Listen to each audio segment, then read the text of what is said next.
जय श्री माता जी। हम लोग आज हमारे एक सहयोगी मित्र मारुति बिहार में श्री किशोर शर्मा जी के निवास पर हैं और उनकी बहनें और उनके संबंधीगण सहयोग ध्यान के लिए एकत्रित हुए हैं। इनमें से संभवतः कुछ लोग कुंडली जागरण का अनुभव प्राप्त करना चाहते हैं, तो एक छोटा सा सामूहिक समागम उनके निवास स्थान पर। प्रिय बहनों और भाइयों, श्री माता जी निर्मला देवी, ये एक शब्द है और एक नाम है। श्री माता जी का मतलब देवी के 1000 नाम हैं जो ललिता सहस्त्रनाम में भविष्य पुराण में आज से हजारों साल पहले अंकित हैं। उनमें देवी का पहला नाम है श्री माता, और चूंकि संस्कृत में जी प्रत्यय नहीं होता, तो यहाँ पर हिंदी में प्रकृति में जी लगाते हैं, माता जी, पिताजी इत्यादि। संस्कृत में होता है भ्राताश्री, माताश्री, पिताश्री। तो वो परंपरा संस्कृत की थी। हिंदी की परंपरा के अनुसार सम्मान सूचक अव्यय है जी। तो ये नाम हो गया देवी का श्री माता जी, और भौतिक नाम हो गया, चूंकि शरीर धारण किया तो नाम बना निर्मला देवी। निर्मला का मतलब है जो पतित, पावन, पुनीत, मतलब पाप का विनाश करने वाली, सारे अंधकार को खत्म करने वाली, अति शुद्ध, अति पावन, अति निर्मल, पुनीत, और उससे ऊपर दिव्य, साफ, स्वच्छ, शुद्ध, पवित्र, पावन, पुनीत, और उसके ऊपर एक श्रेणी और दिव्य। तो वो सारी दिव्यता एक स्त्री के व्यक्तित्व में आ गई। और दिव्य का मतलब जो पृथ्वी, जल, आकाश, अग्नि, वायु से ऊपर हो। मनुष्य के अंदर जो कुछ नश्वर है, जिसका नाश हो जाएगा, उसी की वजह से पाप है, उसी की वजह से संताप है, उसी की वजह से मैल है। तो निर्मल शब्द जो है, जिसमें कोई मैल नहीं है, जिसमें कोई पाप नहीं है, जिसमें कोई ताप नहीं है, जो शीतल है, ऐसी एक दिव्य शक्ति मानव रूप में हमारे देश में स्वर्ग से नीचे अवतरित हो गई। और उसके अवतार लेने का जो ढंग था, इतना अनूठा था कि जैसे ये स्त्रियां बैठी हैं, ध्यान में बैठी, ऐसे ही श्री माता जी एक कार्यक्रम से आई और वहां पे उन्होंने देखा कि मानव जाति गर्त में जा रही है और मानव जाति का पतन हो जाएगा। ऐसे एक राक्षस के प्रोग्राम में एक भक्त बनकर के वो चली गई, एक शिष्य बनकर चली, उनकी शिष्या बनकर के, ये देखने के लिए कि अंदर होता क्या है। तो वो एक राक्षस के प्रोग्राम में भक्त बनकर के गई, और जब उन्होंने देखा कि ये जो दुष्ट है, ये राक्षस, महाराक्षस है, उसका नाम मैं भी नहीं दूंगा क्योंकि बहुत सारे उसके भक्त भी अपने देश में हैं। तो उस राक्षस के प्रोग्राम में उसका सारा हिसाब किताब देखने के बाद कि ये तो पूरी मानव जाति को रसातल में ले जाएगा, गर्त में ले जाएगा, नरक में ले जाएगा। नाम तो ले रहा है ईश्वर का, लेकिन काम कर रहा है ईश्वर के विपरीत, विनाश का काम। तो फिर जब माँ ने देखा कि ऐसा हो जाएगा, तब वो अपने हस्बैंड से बोली कि आप रेस्ट हाउस में रुकिए, अपनी गाड़ी लगा दी और खुद बोली कि मेरे को थोड़ी देर ध्यान करने दो। वो इतना विचलित और व्यथित हो गई कि अब उन्होंने सोचा कि इस विश्व का उद्धार करने की बारी आ गई, वरना तो मानव जाति गर्त में चली जाए। तब वो सूरत के समुद्र तट पर गुजरात के नारगोल गांव में एक पेड़ के नीचे ध्यान में अपनी क्लियरेंस के लिए और उस व्यथा के समाधान के लिए क्या उपाय करना पड़ेगा, वो ध्यान में बैठी और उनके अंदर से कुंडली का जागरण स्वतः स्फूर्त हो गया अपने आप। और कुंडली जागरण के बाद क्या हुआ कि जो हमारे भीतर 7 चक्र हैं, मंगल, बुध, बृहस्पति, शुक्र, शनि, रवि और सोम, ये हमारी काया का चित्र है। इस चित्र में कुंडली हमारी अपनी यहाँ रीढ़ की हड्डी के नीचे त्रिकोणाकार अस्थि में बैठी है, 3.5 बलक। इसे देहात में बेमाता कहते हैं, जो छठे दिन बालक की भाग्य रेखा लिखती है, उसके जन्मपत्री संवारती है। बालक 6 महीने तक, 6 दिन तक एकदम पवित्र होता है, उसमें कोई अपवित्रता नहीं होती, वो ईश्वर का ही रूप होता है। छठे दिन ये बेमाता इसका भाग्य लिखने के लिए इसका 10वां दरवाजा खोल देती है, पता नहीं क्या करती है वो बेमाता जो है ना, भाग्य लिखती है, ऐसा हिंदुओं में मान्यता है।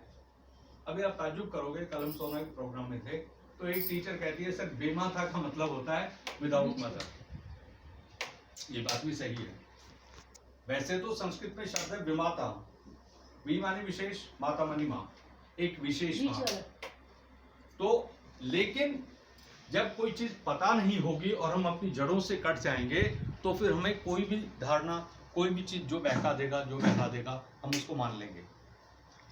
अब ऑन ऑफ करते रहो, अगर इसमें विद्युत नहीं है तो अंधेरा ही अंधेरा है, ऑन ऑफ करते जाओ, स्विच लाइट नहीं देगा। तो ये जो शक्ति की डोर है 3.5 वलय की, ये श्री माता जी के अंदर अपने आप जाग गई और उनके 7 कमल के फूल खिल गए। मंगल, बुध, बृहस्पति, शुक्र, शनि, रवि और सोम। ये मूलाधार चक्र श्री गणेश जी, ये गौरी माता, ये ब्रह्मा सरस्वती, ये लक्ष्मी विष्णु, ये जगदम्बा, ये शिव पार्वती, ये सीताराम, ये राधा कृष्ण, इस तरफ विष्णु माया, इस तरफ विट्ठल रुक्मिणी, ये महाविष्णु और ये सदाशिव। तो ये जो प्रमुख देवता हैं ये उनके अंदर जाग गए और स्वर्ग से सारे देवता उतर करके उनके अंदर इन चक्रों पे आके बैठ गए। एक एक सीट सब देवताओं ने ले ली और वह स्त्री सामान्य स्त्री से एक देव कन्या या समझ लो दैविक रूप में आ गई। उनका कायांतरण, रूपांतरण या कायाकल्प हो गया, समझ लो चोला बदल लिया, एक सामान्य स्त्री दैविक रूप में आ गई। अब वो जो निर्मला देवी थी, अब उनका पहला चित्र यही चित्र है जिसमें आप देख रहे हैं। अब देखिए बड़ी मजे की बात है, चित्र भी वही है।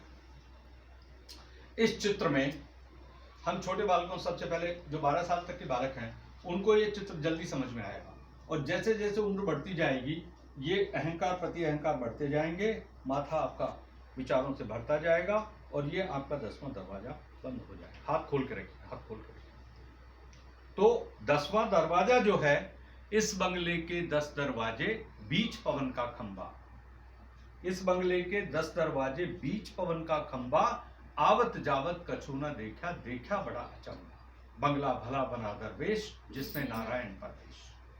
पंच तत्व की ईंट बनाई, 3 गुणों का गारा और 36 की छत बनाई, चिन गया चिन्ने का।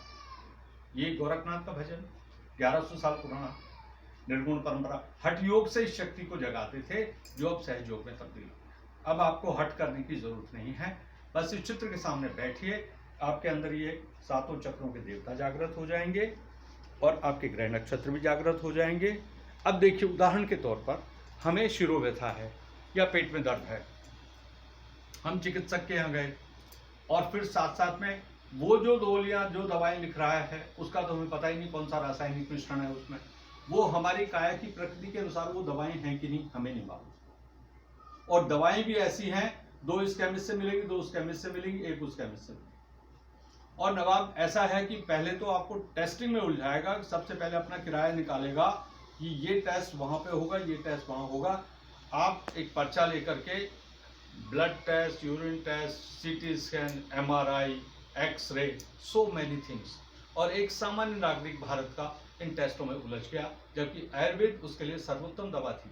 आयुर्वेद में हमारे पास सारे सूत्र थे योग के, चरक संहिता थी, सुश्रुत संहिता थी। अब अगर दवाओं के नाम भी देखो तो आज से 50 साल पहले चंदनासव, अशोकारिष्ट, दशमूलारिष्ट, चंद्र प्रभावटी, ओके, च्यवनप्राश, ये सारी जो जड़ी बूटियां थी केवल जड़ी बूटियों का मिश्रण से दवाएं तैयार की गई, वो तो हमने साइड में रख दिया और अब आ गई साहब पेनिसिलिन, स्ट्रेप्टोमाइसिन, फलासिन, ओके, एनासिन, वो सारा का सारा लोकप्रिय हो गया और आयुर्वेद पर्दे के पीछे चला। विषाणु आया कोरोना में, हम भी मरते मरते बचे, श्री माता जी ने बचाया। इंजेक्शन पे इंजेक्शन लगाए जा रहे हैं। मैंने कहा इसकी रिपोर्ट कहाँ है, बोलो वो डॉक्टर साहब देंगे। तो फिर तुम अपना सुआ लेकर के आ गई, नहीं सर ये तो रोजाना टेस्ट होएगा। मैंने कहा मेरे को टेस्ट करवाना ही नहीं। आज नर्स कहती है कि अंकल हम आपको छोड़ देंगे, आप घर जाइए, आप ठीक। I was very happy. मैंने कहा चलो हम तो चंगे हो गए, नेगेटिव रिपोर्ट आ गई। कल आके दूसरी नर्स कहती है नहीं अंकल अभी तो आपका पॉजिटिव आया है। मेरे अंदर एकदम से पसीना आ गया। मैंने कहा क्या बोल रही है। अब वो नर्स से पट्टी बांधी आती है, पता ही नहीं चला कौन सी नर्स आ रही कौन सी जा रही, एक के बाद एक आ रही, एक के बाद एक जा रही। बोले जी आपको तो हम नहीं छोड़ सकते, आपका तो पॉजिटिव है कोरोना। तो मैंने कहा मैडम मेरे को पता है क्या नेगेटिव पॉजिटिव, क्योंकि नोएडा के सहयोगियों ने किरण मैम के कहने पर नोएडा का जो बाल भवन है उनके बच्चों ने बंधन दिया था कि ये बंदा बीमार है इसके लिए प्रे करो, और वो प्रेयर्स इतनी जबरदस्त सिद्ध हुई कि सारा कोरोना एकदम से रात रात में ही गायब हो गया और मैं सवेरे एकदम चंगा हो गया। तो मैंने नर्स से कहा कि मैंने कहा मैम आप मेरा सर्टिफिकेट बनाइए, मुझे सर्टिफिकेट दीजिए, क्योंकि एक दिन का किराया 25,000, रोजाना 25,000 का साइकिल चल रहा है। अब घर वाले तो बाहर बैठे हैं और हम तो बस अपनी सांस गिन रहे हैं सब कब मौत आ जाएगी, और मौत पीछे पड़ी हुई थी। तो मैंने कहा ये तो अच्छा डरा रहे। मेरे बाजू में एक पेशेंट और पड़ा हुआ था उत्तर प्रदेश की किसी जगह से, बरेली से कहीं से, तो उसकी कोई सिफारिश थी, तो नर्स उसको देखने आती है और मुझे देखने नहीं आती। मैं कहूँ नर्स प्लीज मेरा भी चेक कर लो, नथिंग डूइंग। तो अगर हॉस्पिटल गए आप तो खैरियत नहीं, क्योंकि मेडिकल माफिया काम कर रहा है। इतने महंगे महंगे उपकरण आ गए हैं लाखों रुपए के कि आप पूछिए मत। ये सारे हॉस्पिटल गुड़गांव में जो खुले हुए हैं ये सब लूट रहे हैं, और किसान जो जिनकी जमीनें बिकी हुई थी उनको तो उन्होंने अधमरा कर दिया, उनको तो बिल्कुल कंगाल कर दिया लूट लूट कर। अलवर से एक साहब आए थे, न्यूरो की प्रॉब्लम थी, सिर में चोट लग गई थी। साहब पूछो मत, पहले उन्होंने एक हॉस्पिटल बदला, मेदांता में थे, अपने फोर्टिस में थे, फिर वो पार्क हॉस्पिटल में गए। तो मतलब हॉस्पिटल को इधर से उधर पेशेंट को लेके जाना, लेके उनकी स्मृतियां चली गई। स्मृतियां हमारी भी चली गई थी, क्योंकि जिस बेड के ऊपर अभी शव लेटा हुआ था, जब शवों की गिनती आ रही है, मरीज आ रहे हैं, तब हॉस्पिटल के स्टाफ को नहीं पता किसको कहाँ एडजस्ट करना। जिसको जहां बेड मिला वहां पे चादर बदली और वहीं पे पेशेंट को लिटा दिया। अब साहब रात को जिस बूढ़े की चिकित्सा कर रहे थे वो बेचारा चल बसा, और उसके पेशेंट, उसके जो रिश्तेदार थे वो बाहर से शीशे में से देख रहे थे। रात भर सारा चिकित्सा तंत्र उस पर काम करता रहा, लेकिन उसकी जान नहीं बची। सुबह हुआ तो मैंने कहा नर्स से, मैंने कहा वो जो बाबा थे यहाँ पे चिकित्सा, बोला चल बसे। गुड। तो जो मौत हो जाती है जिस व्यक्ति की, तो आत्मा उसके बेड के इर्द गिर्द ही रहती है, आत्मा को योनि नहीं मिलती। अगर वो आत्मा देवात्मा नहीं है तो फिर वो या तो भूत प्रेत पिशाच किसी भी योनि में जाएगी। तो जब आप ऐसे व्यक्ति के बेड पर, ऐसे शव जहाँ पे शव पड़ा हुआ है वहां पे आपको लिटा दिया गया। अब जब मैं सोता था तो मुझे ऐसे भयानक सपने आते थे कि मैं तो घबरा गया, मेरे को पता ही नहीं मैं कहाँ हूँ। और जब आंखें खुलती थी तो मैंने अपने बड़े भाई साहब से कहा, मैंने कहा भाई साहब प्लीज मेरे को यहाँ से निकाल दो, ये लोग मार डालेंगे। मैंने कहा, मेरे पास श्री माता जी का ये फोटो भी नहीं था उस समय हॉस्पिटल में। तब श्री माता जी छत से उतर के नीचे सफेद साड़ी पहन के बाबा मामा के साथ आई और बेड के पास खड़ी हो गई। तो उन्होंने कहा कोई चिंता वाली बात नहीं, सारे रिपोर्ट्स ओके हो गए। पीछे देखा, डॉक्टर राउंड लेने आया, हाँ जी रिपोर्ट ठीक है, इनको क्यों रोका, इनको सर्टिफिकेट दीजिए। और तब हम सर्टिफिकेट देने में भी 2 दिन लगा दिए। किरण मैम ने 83,000 रुपए आरटीजीएस किया 1 घंटे के भीतर, और आरटीजीएस होने के बाद भी 2 घंटे लगा दिए उन्होंने। मैं यहां से उठकर यहां नहीं जा सकता था। और रिश्तेदार हमारी डॉक्टर थी, वो अशोक जी की लड़की, अशोक शर्मा जी की लड़की, क्या नाम था उसका, तो कह रहे अंकल यहां तक आ नहीं सकते क्या आप? मैंने कहा नहीं आ सकता मैं। और कोई मदद करने को तैयार नहीं, कोई हाथ पकड़ के नीचे उतारने को तैयार नहीं। ऐसा एक विषम समय हमने देखा। लेकिन श्री माता जी, जिसको जाको राखे साइयां, मार सके ना कोई। तो आप लोग बैठे हैं, आज आप ये वचन सुन लीजिए। अब जो भी आप सगुण भक्ति कर रहे थे, निर्गुण भक्ति कर रहे थे, जो भी कर रहे थे, आप इस चित्र के सामने हाथ खोल के बैठिए। और एक आपको करनी है नमक की जल क्रिया, सुबह शाम करनी है। एक बार तो नमक के साथ, बाकी 2 या 3 बार कर लीजिए कोरे पानी में, नमक नहीं डालना, क्योंकि नमक पोषक तत्व खींच लेता है। एक निश्चित समय तक 15 मिनट तक नमक की जल क्रिया कर लीजिए, रात को सोने से पहले। दोनों पाँव डुबो करके, ये दीदी बता देंगे आपको, वजन हल्का हो जाएगा। ब्लड के अंदर जो जो इम्प्योरिटीज हैं वो समुद्र के पानी में चली जाए। नमक का जल मतलब खारा पानी, समुद्र का जल। वो घर के अंदर समुद्र का पानी बना लीजिए, 1 मुट्ठी नमक डाल, और वो 15 मिनट की क्रिया सारा कुंडला कर दीजिए। कहीं जाने की जरूरत नहीं है, देवी माता अपने आप ठीक कर देंगे। इनके दर्शन मात्र से ठीक हो जाएंगे, क्योंकि इनके नाम में 3 शक्तियां हैं।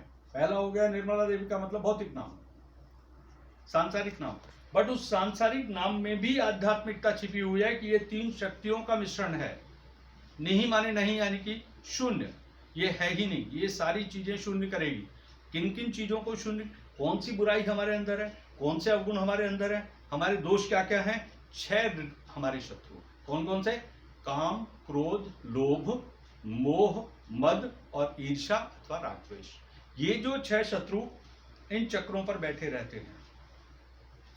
बैठने चाहिए इनके ऊपर देवगण देवता, श्री गणेश, गौरी माता, ब्रह्मा सरस्वती, लक्ष्मी विष्णु, जगदम्बा, शिव पार्वती, सीताराम, राधा कृष्ण, महाविष्णु, सदाशिव। ये इन चक्रों के शासक देवता हैं, जो प्रतिदिन हमारे अंदर सुबह की प्रातःकालीन जो हमारी प्रार्थनाएं हैं या हमारी पूजन उपासना है, उसमें ये देवता हमारी काया में जागृत हो जाने चाहिए और ये काया देवालय बन जानी चाहिए सवेरे ही ब्रह्म मुहूर्त में। एक ब्राह्मण के लिए तो ये जो काया है ये एक देवालय है, तो ये देवता ब्रह्म मुहूर्त में एक ब्राह्मण को जागृत कर लेने चाहिए। अब भी चल रही है सनातन धर्म की पूजा उपासना, उसमें मंत्रों का कोई पता नहीं है। ओम नमः शिवाय के कितने मंत्र ले रहे हैं, दुर्गा के ओम जयंती मंगला काली भद्रकाली कपालिनी दुर्गा क्षमा शिवा धात्री स्वाहा स्वधा नमोस्तुते, तो मंत्र ही रटे जा रहे हैं। तो एक बार मंत्र ले लिया तो उस स्थान का शासक देवता जागृत हो गया, लेकिन आप तो मंत्र रटे ही जा रहे हैं, तो वही देवता फिर आपको पीटेगा, वो नाराज हो जाएगा कि मेरा नाम बार बार क्यों पुकार रहा है। इसलिए एक निश्चित समय में एक मंत्र लिया, फिर उसके बाद अब एक दीदी कुरान पढ़ती है। कुरान पढ़ते पढ़ते हम गए उनके विद्यालय में, इस्लामिक कन्या है, बहुत बुरी तरह से तकलीफ में पीड़ित। हम उनके विद्यालय में गए तो वो भी बैठी, ध्यान कराया, कुंडली जागृत हुई, उसको आराम आया, ध्यान करना शुरू किया। हालांकि हॉस्पिटल भी गई, आई, कल परसों कहती है अंकल मेरे को तो ऐसा लगता है कि मैं खुद भी मर जाऊं या दूसरों को मार दूं।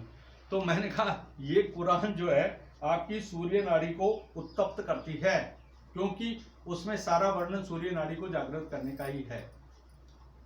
कुरान पढ़ो, इस्लाम पढ़ो, नमाज पढ़ो, वरना तो अजाब आ जाएगा। सारी कुरान एक ही बात कह रही है, अजाब आ जाएगा। अजाब आ जाएगा मतलब खुदा का कहर टूट पड़ेगा अगर 5 दफा नमाज नहीं की। इसलिए सारे मुसलमान दौड़ दौड़ के नमाज में जाते हैं सफेद टोपी पहनकर, अजाब आ जाएगा। अजाब आ जाएगा मतलब कहर टूट पड़ेगा, आपदा आ जाएगी अगर 5 दफा की नमाज पूरी नहीं हुई तो। इसलिए मुसलमानों की भक्ति और उनकी इबादत को हम सलाम करते हैं। अब वो कहती है दीदी जन्नत कि मैं तो ऐसा कर रहा है कि मर जाऊं या मार दूं। तो मैंने कहा क्यों कर रहा है, क्योंकि ये सूर्य नाड़ी विस्फोटक हो रही है। यहाँ से सूर्य नाड़ी चलती है स्वादिष्टान चक्र से ऊपर की तरफ, और इसका तापमान बढ़ता जा रहा है, क्योंकि आप सूर्य सूर्य सूर्य सूर्य सुबह से शाम तक मान लीजिए हनुमान चालीसा कर रहे हैं, हनुमान जी यहाँ से यहाँ दौड़ रहे हैं। अब वही हनुमान जी बाद में कलेश पैदा कर देते हैं और घर के अंदर कुछ न कुछ आपदा आ जाती है, क्योंकि एक देवता को आपने हद से ज्यादा जगा दिया। अब वो देवता आपके साथ काम भी कर रहा है, लेकिन आप उसका पिंड ही नहीं छोड़ रहे, उसको चैन से बैठने नहीं दे रहे। अब वो कहते हैं ना कि 3:30 बजे से 5 बजे 4 बजे तक का विश्राम काल होता है सारे मंदिरों में, लेकिन साहब हम तो उस समय भी ध्यान में बैठे हैं, लिए निर्मल धाम चले गए।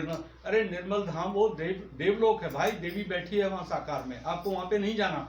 अंकल आप निर्मल धाम जा रहे थे क्या? ऐसे बोल दिया जैसे कोई सब्जी मार्केट जा रहे थे। क्यों भाई, आप लोकल सेंटर को क्यों नहीं जा रहे? आप स्थानीय केंद्र पे जाइए ना, जहां जो आपका केंद्र है आपके स्थान का, जो देवी ने ही निर्धारित किया है। तो प्रोटोकॉल का उल्लंघन तो सारा हिंदू तो मान ही नहीं रहा। हिंदू न खुद अपने बारे में जानता है, न दूसरे धर्म का, तो उसको पता ही नहीं है इस्लाम क्या कर रहा है, क्रिश्चियनिटी क्या कर रही है। एक भुजा जा रही है इस्लामीकरण में, एक जा रही है ईसाईकरण में, और बाकी जो शरीर बच गया SC ST OBC जनरल, सारा तुम्हारा शरीर का कचरा कर दिया। अब इसको इस सारे शरीर को जोड़ के दिखाइए। अब वो मोदी जी बेचारे कितना बड़ा काम कर रहे हैं, नई पार्लियामेंट बना के, क्या क्या परंपराएं हमारी लुप्त हुई हैं, क्या क्या किस किस चीज पे हम रुदन करें। कल जो प्रोग्राम था सोना में और ये रघुराजपुर में, जिसको भोंडसी कहते हैं। अब भोंडसी शब्द में देखिए, मैंने अजय साहब से कहा, मैंने ये क्या शब्द है भोंडसी? भोंड का मतलब होता है अगली, बुरा।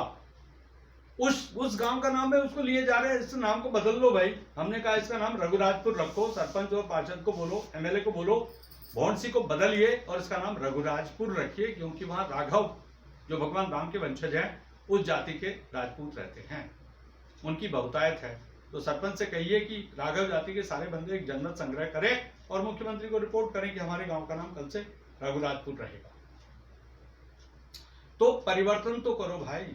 मेरे अपने गांव का नाम द्रोणायचा था, गुरु द्रोणाचार्य ने बसाया, 6000 साल पुराना गांव, नाम था द्रोणायचा, बिगड़कर बना जोणायचा। मैंने कहा इसका एक जोणायचा कला, एक जोणायचा खुर्द, तो बारात आ रही है तो जोणायचा कला की खुर्द में जा रही है, खुर्द की बारात जोणायचा कला में जा रही है। मैंने कहा इसको एक का नाम रख दो सोनायचा, ओके, एक का नाम रख लो जोणायचा, ताकि परिवर्तन तो कर लो।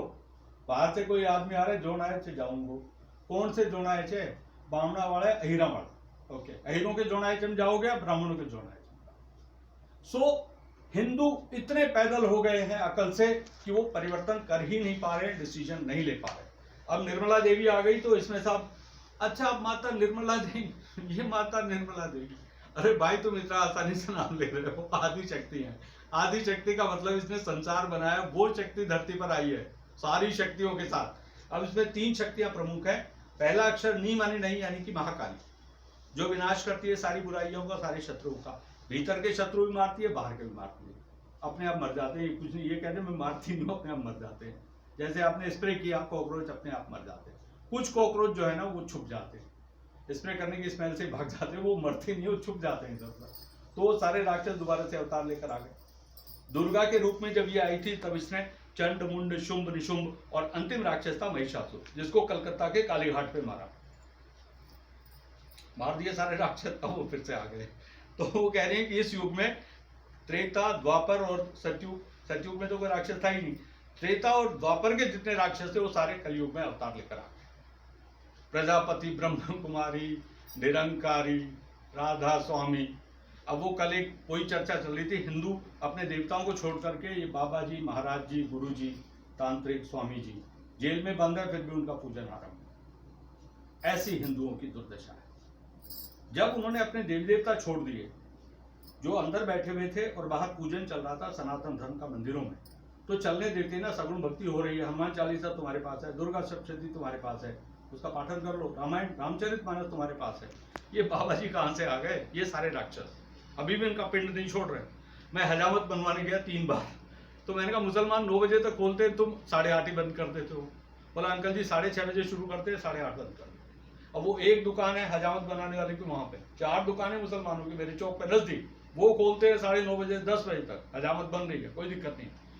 मैंने कहा भाई ये गर्दन उड़ा देंगे या कुछ कलम के अंदर डाल देंगे, तो वहीं से तो नहीं बनवानी। जब उदयपुर में गला काट दिया तब भी इनको सुध नहीं आई कि भाई ये क्या कर सकते हैं। एक मुसलमान जिहादी नमाज से आ रहा है, वो पता नहीं क्या कर डालेगा आपके साथ, तब भी सुध नहीं आ रही कि या तो मुसलमानों को बदलो या तो मुसलमान बन जाओ, दोनों में से एक काम करना पड़ेगा ना। समझ रहे हैं ना?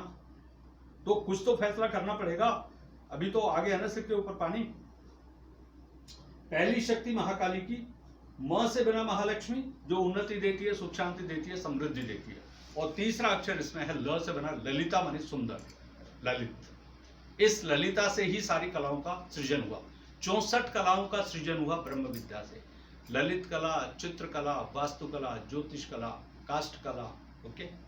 हाथ से जितने भी काम की कलाएं हैं, बुनकर जो काम कर रहे हैं, ताजमहल जो बना रहे थे, चित्तौड़गढ़ जो बनाया, लाल किला जिसने बनाया, कुतुब मीनार जिसने बनाई, दक्षिण के सारे मंदिर बने पत्थर से बने। आज वही राम मंदिर बिना सीमेंट और स्टील के बन रहा है। और सारी स्थापत्य कला, सारी वास्तुकला, सारे जितनी भी कलाएं हैं, उन सबको अब एक सूत्र में लेकर के मंदिर बनाया जाना है। और इसके लिए श्री माता जी ने पहले ही बोल दिया था, मैं आ गई हूं तो मंदिर बनेगा, चिंता मत करो। लेकिन भक्त कहाँ हैं? भक्त तो नहीं है। सुबह कुछ और भाषा बोलते हैं, शाम को कुछ और बोलते हैं। तो ये 3 दिव्य शक्तियां हो गई, महाकाली, महालक्ष्मी, महासरस्वती। देवी, देवी माने दिव्य। दिव्य का मतलब पराशक्ति, जो इस पंच तत्व के, इस ब्रह्मांड से परे है। वो पराशक्ति आपके पास आ गई, अपराशक्ति बन गई। अपरा का मतलब जो आपके पास में यहाँ बैठी, उसी आदि शक्ति का एक अंश यहाँ पे अपराशक्ति है, और ये है पराशक्ति। बाहर एक जान आपके अंदर माँ की कोख से आपको मिली, और एक जान अभी माता की, तो आपके आ जाएगी जान में जान। तो जान में जान आने से आपकी काया भी ठीक हो जाएगी, आपके रोग शोक भी ठीक हो जाएंगे, और ये जो पंच तत्व का जो शरीर है, इसके अंदर देवालय बन जाएगा, चलता फिरता देवालय। ये देवता जागृत हो जाएंगे इस गौरी माता के जागने से। और ये गौरी माता जब जागेगी तो ये सीधे अपने शिव से मिलेगी जाके, बीच में नहीं रुकती, बीच के देवताओं से बात नहीं करती। जैसे ही गणपति उसको ओके करेंगे, गौरी माता जागेगी और सीधे जाकर शिव जी से मिलेगी। और जब ये मिलन हो जाएगा शिव और शक्ति का, तब आपको सच्चिदानंद, परमानंद, ब्रह्मानंद, निरानंद, नित्यानंद, स्वरूपानंद, देवानंद, रामानंद, सारे आनंद यहाँ से आपके 10वें दरवाजे पर आपको दस्तक देंगे, और अमृत की धारा फिर यहाँ से भीतर आएगी। तो जितना विष अंदर है पिछली योनियों का, वो सारा अमृत में तब्दील हो जाए। ये कुंडलिनी शक्ति ऐसे लप करती उठेगी और फिर 10वें द्वार को खोल करके देवलोक से आपको कनेक्ट कर देगी। जीते जी आप मोक्ष को प्राप्त हो जाएंगे और आपकी काया मृत्यु का दरवाजा नहीं देगी। मृत्यु का मतलब शरीर में से आत्मा निकली और भटकती रहेगी, किसी भी योनि में जा सकती है, भूत में जा सकती है, प्रेत में जा सकती है, पिशाच में जा सकती है, पशु योनि में भी जा सकती है, कोई भी योनि ले सकती है, जहाँ उसको जगह मिल गई उसमें घुस जाएगी। और देवात्मा है, अगर वो देवलोक ये इस वाले दरवाजे से जाएगी तो फिर वो स्वर्ग में जाएगी, परमात्मा में विलीन हो जाएगी। तो भक्ति के जो 3 स्तर हैं, लीन, तल्लीन और विलीन, तो ये शनै शनै भक्ति धीरे धीरे बढ़ती जाएगी। ये प्रकाश भीतर आता जाएगा। अस्तो मा सद्गमय तमसो मा ज्योतिर्गमय मृत्योर्मा अमृतम गमय। बरोबर। ब्रह्म सत्यम जगत मिथ्या। तो ये नश्वर शरीर मिथ्या है और ब्रह्म इसके भीतर शुद्ध है, पवित्र है, पावन है। और अहम ब्रह्मस्मि का सिद्धांत मैं ब्रह्म हूँ वो सिद्ध हो जाएगा। जय श्री माता जी। अब आप हाथ खोल लीजिए और इस चित्र को देख लीजिए। माँ हमें दिव्य शक्ति दीजिए। अब इसके ध्यान के 2 तरीके हैं। सिंपल जो तरीका है नए बंदे के लिए, ये दाएं हाथ है, ये बायां, ये इच्छा शक्ति, ये क्रिया शक्ति और बीच में है ज्ञान। लेफ्ट इज मातृपक्ष, राइट इज पितृपक्ष और बीच में है ब्रह्म। बीच का जो चैनल है ये वर्तमान का है, ये भूतकाल है और ये भविष्यकाल है। कुंडलिनी चलती है इधर से और ये ऊर्ध्वगति में जाती है। जैसे गांव में कहते हैं ना, उल्टी गंगा पहाड़ चढ़ाओ, तो गंगा को पहाड़ पे चढ़ाना पड़ेगा। अब ये गंगा यहाँ से निकल करके इस 10वें द्वार में से ऊपर ऐसे इसकी तरंगे निकली ऊर्ध्वगति, ये अधोगति में नहीं आती। एक बार जाग गई तो फिर ये अपने शिव की तरफ ही जाएगी। एक बार इसका दरवाजा फाटक खोल दीजिए। एक बार फाटक खुल गया, इसने ऊपर का देवलोक का पानी पी लिया, फिर ये जोड़ तालाब का पानी निकल। इसकी तुलना की गई है पपीहे से कि पपीहा सिर्फ अंबर का पानी पीता है, नीचे नहीं आता। नीचे उतरेगा चील का भी मार खाएंगे या जोड़ तालाब का पानी उसको रास नहीं आता, इसलिए उसकी मौत निश्चित है। इसलिए वो अंबर में ही घूमता रहता है। Right sir? ये जो शक्ति है उठेगी और ये 10वें द्वार को पार करेगी। लेकिन जो चक्र टूट गए हैं, जो नाड़ियां टूट गई हैं, पहले उनको रिपेयर करेगी, धीरे धीरे उनको ठीक करेगी। भीतर के 5 तत्व की जो मांस मज्जा है, जो जो जहर है उसको खा जाएगी, क्योंकि अमृता है, ये बनी ही अमृत से है।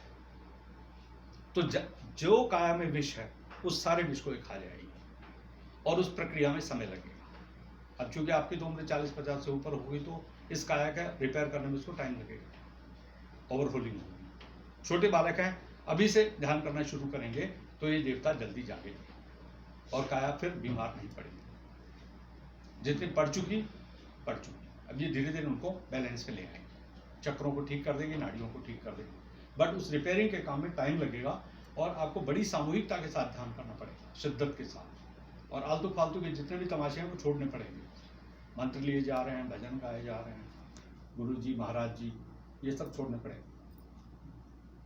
इन्होंने तो खा लिया हमें पूरी तरह से। हम भी चिड़ीमार की गुफा में गए थे, महुए की चाय पिलाता था। तो एक दिन क्या हुआ कि हमने अपनी दादी से बिना बताए हम चले गए गुफा में सुबह 6 बजे। मैंने कहा ये पेशा